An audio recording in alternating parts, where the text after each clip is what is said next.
The following video is concerning associative memory and procedural memory, as I like to call it, and about Rainbolt, the GeoGuessr, and allegations that he's a cheater or whatever because he's very good at something that's a very odd thing to be good at, except it isn't. Most of you out there use a mapping piece of software for doing everyday stuff. And a lot of you play video games. And if the video game has a static map, like I've been experiencing when I play Legacy Rust, unless you limit yourself to only a small portion of that map, you're going to be able to identify things within a couple of seconds because you just get to where you can. This is part of how the human brain is supposed to work. So what we're going to do is I'm going to do a real simple one. A long time ago, I did a video on a person who went missing somewhere near Los Angeles, I want to think. I haven't looked up the video in a long time. The video was made more than a year ago, and I did the video over a period of maybe a day, maybe two, of looking up every bit of the story, giving up when it got too hard to look up stuff because it did, and then resuming. And it caused me to have the experience of procedurally experiencing trying to discover where this happened at. If you're not aware of it, it has to do with the Mcave and its location. And the thing about it is that people who want to leave it a mystery, who don't want a resolution of something, won't give you information. And that bothered me. So I made a video narrowing down as much as possible the locations for everything in a video that this individual uploaded on YouTube by using the video and assuming that it was edited from something that was in chronological order. I was able to retrace his steps. I have not looked at this map in a long time. So what we do is I'm going to go here, grab the map, and zoom in. We're going to head to Las Vegas because I vaguely remember that being near it. Okay, now I'm going to hit this. Now, instead of it being a drawn map with patterns, we're now looking at organic stuff. Okay. Now, the first thing I'm going to do is, when I'm looking at a map, I look for the nearest landmark. That would be Las Vegas. Yes, there's other things that happened here, and I can immediately zoom in on a specific building and a specific target location, quote-unquote, but that's because of that being a very long-term thing. This was only a couple of days of looking up the guy's pathway and figuring out that his pathway originally either took him up this road here or took him this way.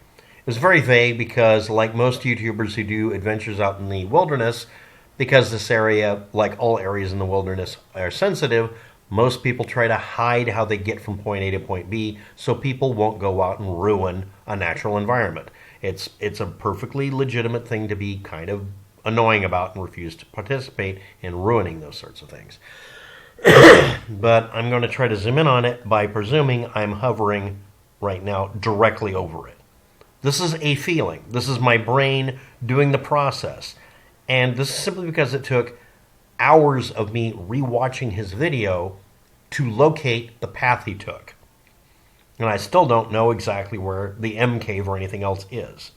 And watching other people do similar pathways in almost the same area to get more data. So we're just going to zoom in by going over, I think it's over here, and I'm just going to hit the zoom in button while it very unsmooth zooms. And I'm drawn to this area here, which shouldn't be it. Now, this is me remembering something. Now, imagine you're somebody who literally goes through road by road in an entire city or in the middle of the Badlands in Australia or whatever, and simply noticing, oh, I recognize this as Australia, but I don't know why. And then you realize that, oh, it's because of the way the signs are painted or the way the roads are painted. Okay? I'm zooming in. Zoom in. And yes, this is real time, and I don't have an eye tracker, and I'm trying to locate something. Now, I'm not doing the cheat of turning on the street views and or photospheres because I want to find it and see if I can find it, even though, if you're not aware of it, it's been so many years, that the map has changed visually. They have newer images.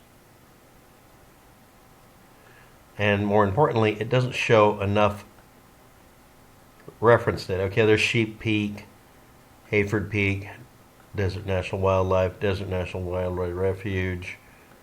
Why am I going up? I don't know. I don't even know why I'm looking up this way. Badger Mountain. And this may prove that I can't remember something. These are all just vague assumptions because I would sit here and, this is the funny part, fighting with the user interface made me, like this when I zoomed in before and it went black. That's the kind of thing that makes you remember things because of stress. It gets stuck in your head. What one group of people calls engrams. Okay, I'm going to zoom back out and cheat. This is my cheat. I'm going to bring up this. This will bring up any photos that were taken in the area. As you can see, this entire pathway here has been scanned by people taking photos.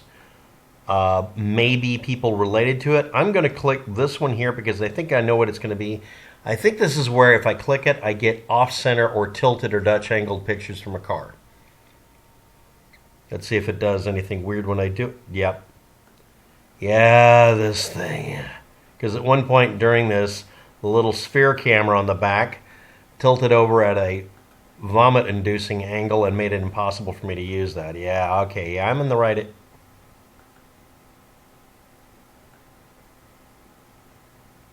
Yeah, this was the one image the person with that same truck took that I used as a reference point to find the mountain ranges in the background to try to find a location.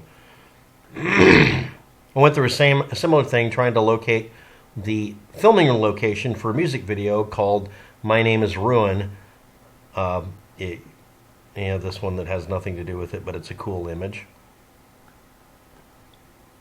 And at this point I ended up using Google Earth to do the mapping information and imaging because I could just use the virtual model of everything to do it. Let's see if I can find the component I was interested in finding, which was, can I find it? Can I find it? Can I find it again? I'm giving myself kind of a time limit, but I'm not looking at a timer. There's a mine shaft that goes straight into the ground out here that it took me a long time to find it. And it is that's the Hidden Forest Cabin. That was a red herring for me to try to follow that. Okay, leaving these on seems to help me figure out some things. Again, if you're watching this video, you shouldn't watch it, but this is the process by which a person who does geodetic memory, I'm going to make up a term there, would do this. Dead man can't... Okay, yeah. This is where... I forgot his name again, but he was going for the Mcave. This is where he came out, and then approximately here is where he saw... Let me get this... That north-south orientation is not necessarily accurate. In fact, I'm sure it's not. So that picture's in the wrong location. Yes, it has a bad GPS. But where that dot is supposed to be, on Hidden Forest Road, he came out of here at the Dead Man Canyon while he was, on the first video we uploaded where he was trying to show everything. He came out to approximately here and saw a turtle.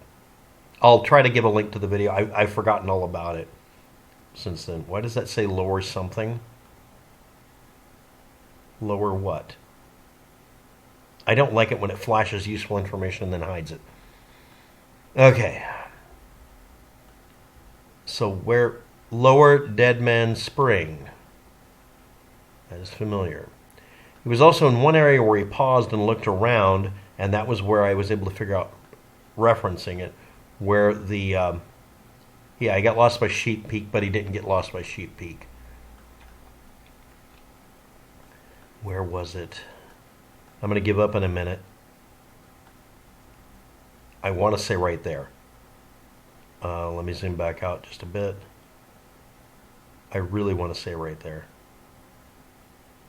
Can I find it? Can I find it? Can it? Okay, this is a newer image. Okay, I'm going to call it. This is me remembering where I found a 6 foot by 6 foot hole in the ground that has wooden framework around it. And I'm going to guess. This is the geoguessing part of the video here, where I'm not really good at this. That's a draw.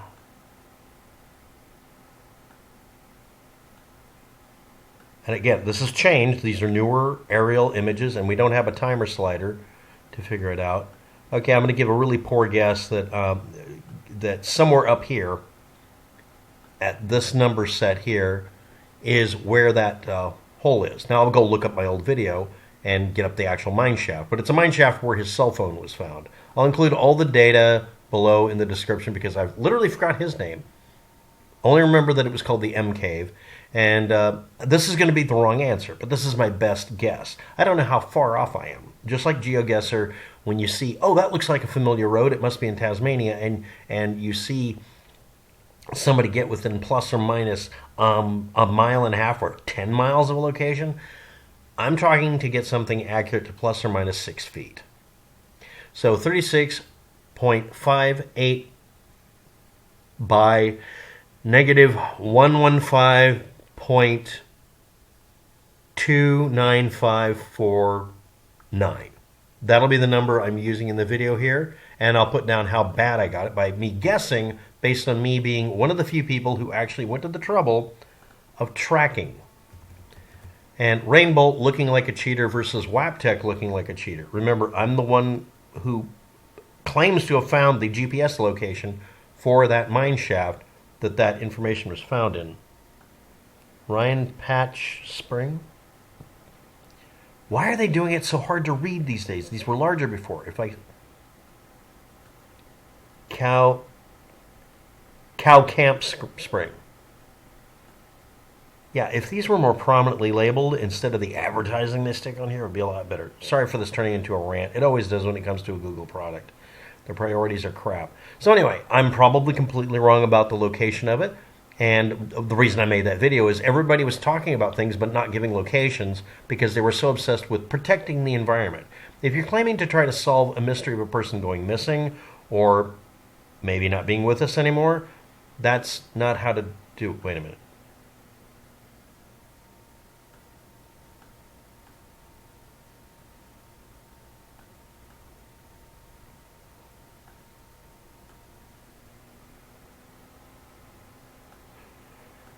Or maybe it's that one. So, yeah. Anyway, the way I found it is I looked on Google Earth and I literally mapped, when he turned his camera around to look at the plants in the area, I mapped exactly where it was by looking up an old version on Google Earth of the area and finding the exact pattern for the trees and plants. That's how I did it. And that was a 5-hour slog after a 3-day looking up general information and finding everyone refusing to give a location for a literal mine shaft out in the middle of the desert that was maybe right here. So I have 2 guesses. Here, my other guess will be 365669 noise 434 by negative 115.291452. So one of those or the other might be it. I might be completely wrong. I'm probably wrong. But then again, I could be plus or minus 1,000 feet, which would be considered excellent by GeoGuessr standards. But I'm the source for this information, and I'm trying to read a map that has changed because, again, these maps are done from aerial photos, not satellite, and they show the area as it is more recently every time. And again, that's going to interfere with me finding exactly the same thing. Wild Horse Pass. Yeah, I'm very familiar with the area. Unfortunately, just familiar enough I'd get overconfident and get lost out there. Which, if you can't tell, that's not a segue. That's part of one of the reasons he may have come up missing. Anyway, that's it for the video. Thanks for watching. Have a good day. Good luck with that. And from my experience, which is a very limited version of this kind of stuff, the GeoGuessr that people accuse of being a cheater, I don't believe he is. Bye.